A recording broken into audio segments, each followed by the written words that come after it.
These are the things I do to make sure my mind stays positive and sharp, because I don't want to fall back into the trap that I was living for 29 years of my life. I used to be terrible at so many things, and guess what? I'm not ashamed to admit it.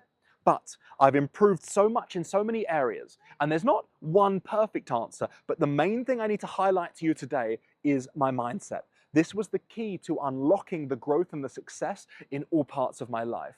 I'm on the journey to becoming the best version of myself, and my mindset is the key to everything. Let me tell you exactly what I've done, specifically in the last few months, to completely level up my mindset. There's one thing that us humans are generally guilty of, and this is something we need to put in the past, but you might resonate with this. And this is looking for the negative things, looking at what could go wrong, looking at what is bad. Now, in the past, this could have been a really good survival instinct. However, this nowadays is a survival instinct gone wrong, because we destroy all of the good possibilities by creating the negative. And this was the main thing that I needed to change, because instead of looking at my potential and all of the things that I could achieve, I was always thinking about what might go wrong, and inadvertently something would possibly go wrong because I was looking for it. I was the creator of my universe. My mind and my thoughts and my subconscious definitely are, just like yours. And it's super easy for me to tell you, guys, change it. But it's not easy in reality to turn that around, to change your mind.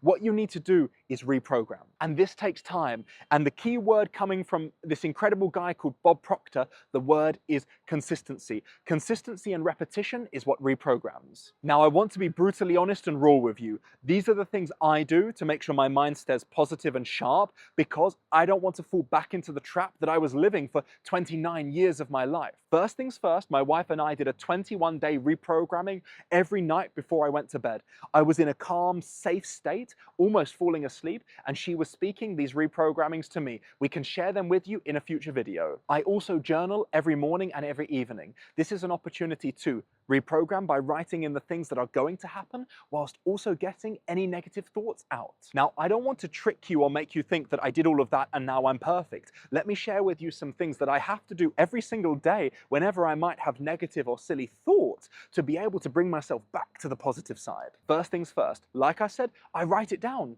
I write down how I'm feeling. It's not wrong or it's not bad to feel angry, frustrated, annoyed. These are normal emotions. The key point is to accept them, acknowledge them, but don't let them sit for too long. That's why we need to get it down on paper and then say, but these do not need to be with me for the next 6 hours or the next 2 days, and there's no truth to them. I'm safe, I am protected, life is working for me, not against me, and I trust the process. I also meditate every morning. At the moment, I'm just doing 50 breaths. So 1 breath in and 1 breath out, that's considered 1, and I do that 50 times. It's not perfect. I used to meditate much more in the past, but I'm getting there. This is a way for me to start the day in a positive way and to be in control of my mind rather than letting my mind be in control of me. And the biggest thing is the books that I'm reading. These are an absolute game changer. Let me tell you about them briefly. This all began with Napoleon Hill, Think and Grow Rich. This was the beginning of everything, and it's something that I will read for the rest of my life. From learning about Napoleon Hill, Think and Grow Rich, I found Bob Proctor, who is an incredible Canadian guy who built a life teaching people these principles by Napoleon Hill. He has many books. I'm still reading them, rereading them, and relearning them. One incredible thing that he quoted from someone else, which is, the first time you read a book, you learn something about the book. The second time that you read a book, you learn something new about yourself. I would also highly recommend Earl Nightingale. He is incredible, and he has a very short but incredible book that Cami read in about 30 minutes, and it was a huge game changer for her.